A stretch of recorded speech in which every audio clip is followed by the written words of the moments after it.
Hello YouTube. I'd just like to clarify things a little bit. Hello plane. So the rinpoche, the spiritual teacher,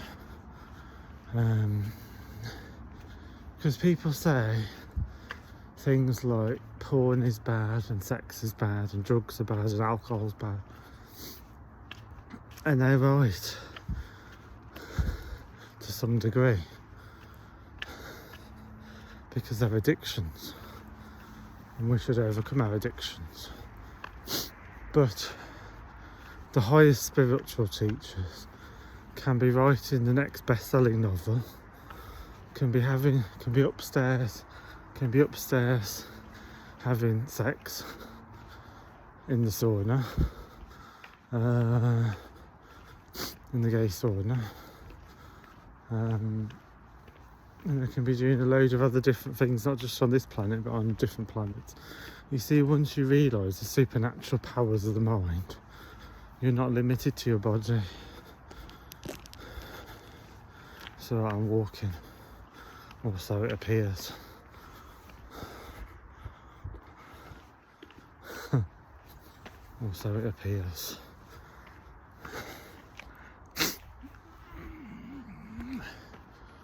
Yep, I'm walking. My feet are walking. So, it's good, isn't it? Look. My feet are moving. And I'm not even telling them to move. They're just on autopilot. Since maybe the age of about 1 or 2 perhaps. I'm not sure the exact date, but around that time. So I don't have to put any thought in it. And at the same time I'm talking to you people on YouTube. And at the same time I'm thinking about different things. And at the same time I'm fingering my bum. So, and this is just what an average Joe can do. Imagine what the next secret Buddha can do.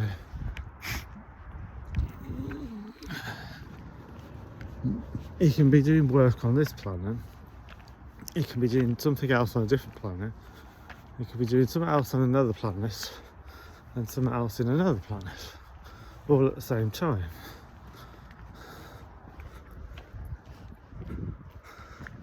Because you're only limited to what percentage of your mind you can use.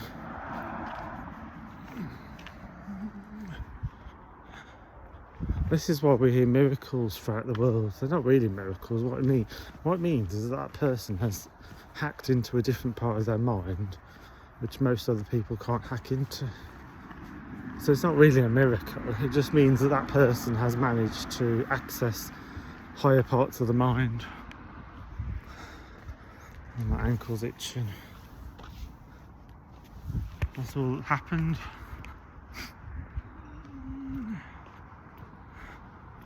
That's all that's happened. They've just accessed a higher part of their brain, and therefore they can do things that sound like miracles.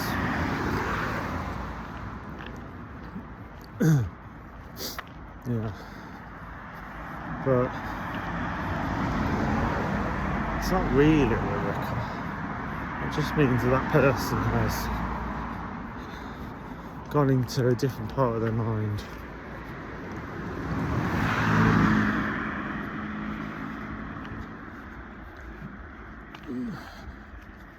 Yeah.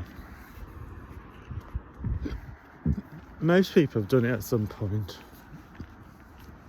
Pardon me. Most people have done it at some point. Most people have heard a voice in their head saying this is the right idea, that's the right idea, or this is the wrong idea. Or most people have had dreams and then they feel like really, really real, like it's actually happened, or they've had a premonition of something. And that's not a miracle. That's not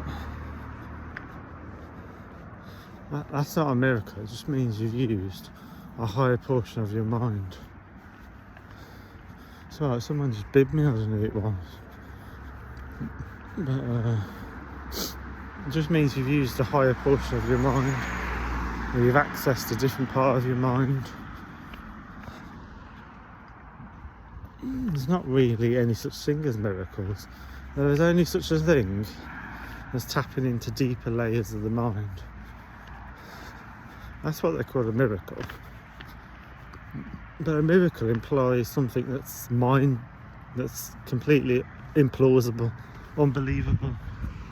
When we use the word miracle, it usually has the context of being impossible or mind-blowing. But it's not really a miracle, is it? Accessing higher parts of the mind.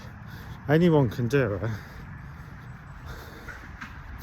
People with crystal balls do it. People with tarot cards do it. Sorcerers do it. Witches do it. Fortune tellers do it.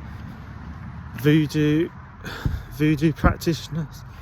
They all access various parts of the mind throughout the world, and it's considered a miracle. It's not really a miracle because they know what they're doing and they know how they're doing it. A miracle seems to suggest something that happens unexpectedly and mind-blowing, but it's not really unexpected because the mystic knows what they're doing. If I'm doing mantras all night long and I have visions of Jesus or devils or gods or saints, that's not really a miracle, is it?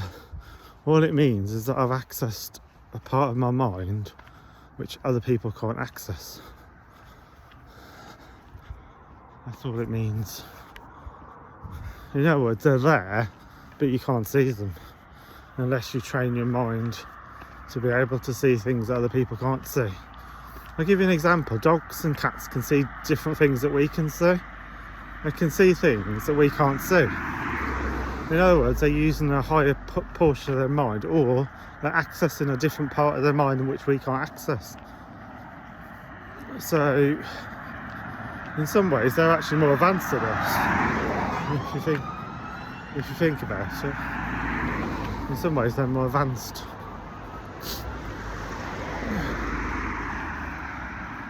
So yeah.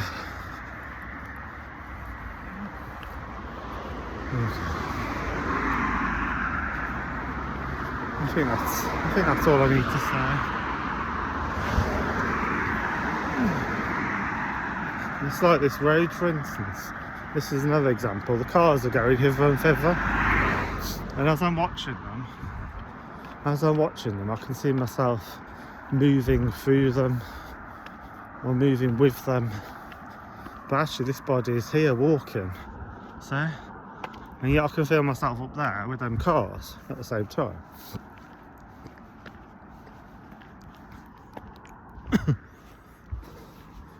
But I can also feel myself walking across this road. So, yeah.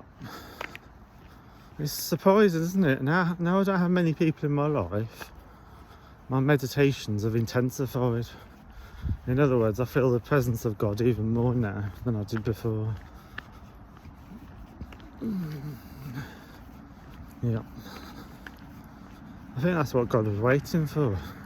I think God was waiting for me to be on my own so that Lord Jesus could come into my life more. Because God won't come into your life until you actually ask him to, or until you're at such a point, a breaking point, where you feel like you can't go on anymore. And that's when you'll hear the voice of God. And you'll be like, hang on a minute, where's that voice coming from? I didn't say that. Everyone's had it at some point. Everyone's heard something. Like, for instance, you probably said, another example is you probably said, oh, where's my keys? I've lost my keys. And then you heard a voice in your head saying it's under such and such. And you're like, oh, where's that voice come? Do you know what I mean? God talks to everyone, it's just people don't listen. This is it. God talks to everyone. It's not a miracle, it's just accessing.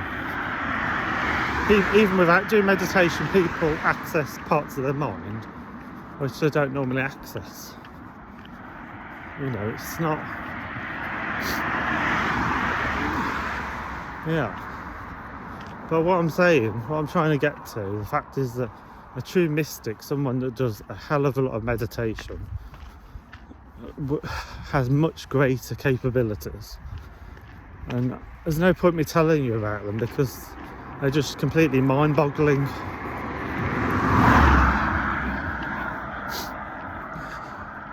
Because the mind doesn't really have any limits.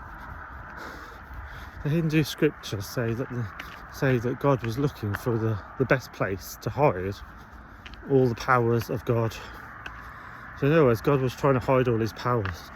According to the Hindu scriptures, he searched everywhere for somewhere to put all his powers until they decided, the gods, to put the power deep into people's mind,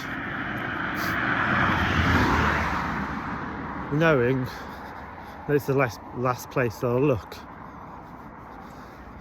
In other words, you look for it everywhere else until you eventually find it already within yourself. Yeah. It's a bit bright, isn't it?